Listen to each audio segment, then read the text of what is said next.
back at Quickbtiz, now sticks, something a little bit different today. Yeah, well, last year we copped a call from a good friend in Adelaide, and he's like, got a bit of a project, got an American Charger, and we're going to convert it to EFI. It's got a HEMI big block in it, and then he had a crazy idea putting twin turbos on it also. So it's not that crazy. Well, yeah, when you got cubic inches and you wear like a pair of hair dryers, it starts you start getting some astronomical numbers out of them. So this is sort of, in terms of the Chrysler stuff, this is a pretty good setup, the Indy. Yeah, so this is a full Indy motor built by Indy in America, rock covered a sump, aluminium heads, aluminium block, like everything straight out of the parts catalogue, you know. They can make 2,000 horsepower on these deals. Yeah. So yeah, we just opened the catalogue, ordered one, built a great motor, sent it down, marked, then done a lot of fabricating, got the whole turbo system installed, went to Danny from Design Wire, and then he was in charge of getting all the wiring loom done, so you can see the full mil-spec harness, Emtron, Motex, just all the usual burger with a lot that comes through this shop. Now obviously, because this is going in an old school American Charger. American Charger. Yeah, Vin so obviously, spec. So obviously you've got some packaging constraints, hence you've got a fairly tight manifold there. Now, let's be realistic. Yeah. We can all build drag cars and all that, and that's what we do, but there was a design criteria with this. The gentleman wanted 1,000 horsepower at the tyres on low boost and 1,500 horsepower when we turn the wick up. So when you got 542 cubic inches, you don't need anything more than 20 pound of boost. No. It's going to make plenty of power. So we thought, why stuff around, make tube length headers, this and that, we cut the car up, just to keep it basic, log manifolds, pair of G42s. It's going to make the power, mate. So this has got to be engineered, yeah? Correct. So we just kept a basic setup, plenty of clearance, didn't get too carried away with it because we don't need to. Yeah. And the results speak for themselves. I always get more impressed with the torque these sort of engines make. We're talking like 1,500 foot-pounds. Well, I was like, yeah, we're going to make the 1,500 horsepower, not even thinking about the torque it makes, right? And, we pulled the string when we started cranking the boost up just to, just shy of 20 or so pound. And it's just gone 1,500 foot-pounds. And it's like, wow, the dyno's like struggling to hold on. Yeah, and it's by not revving. 4,000, mate. I was going to say, you're not even revving this. No.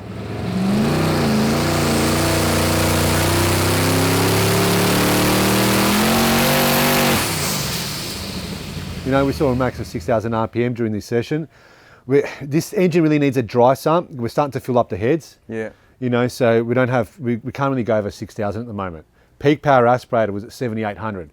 So if we tear this thing to 7,800 with a good oiling system, we're going to see just shy of 2,000. It's going to be there, But it's doing what the owner was after. We've met the criteria more than comfortably. Hasn't missed a beat. We've probably done 40 or so pulls in the dyno.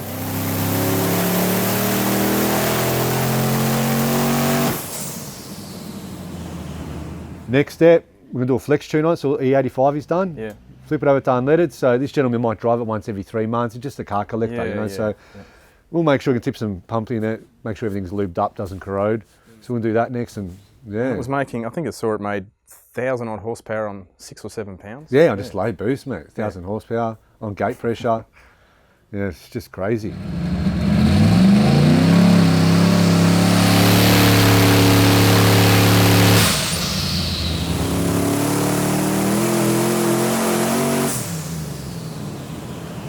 The setup will be a little bit different in the car with the exhaust and all that, but we're talking, mate, big blocks, they just push through everything anyway.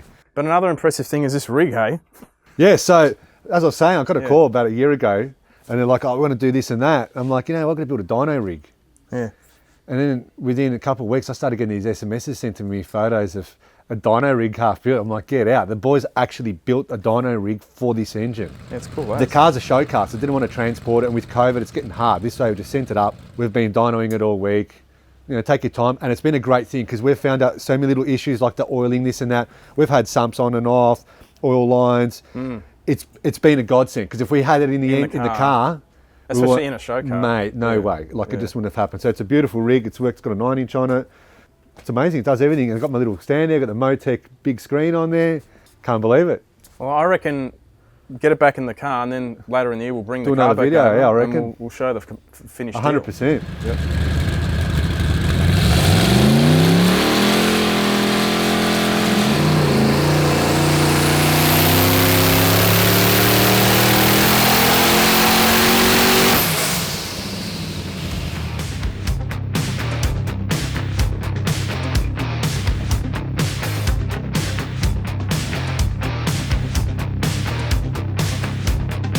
So when you got 542 cubic inches, you don't need anything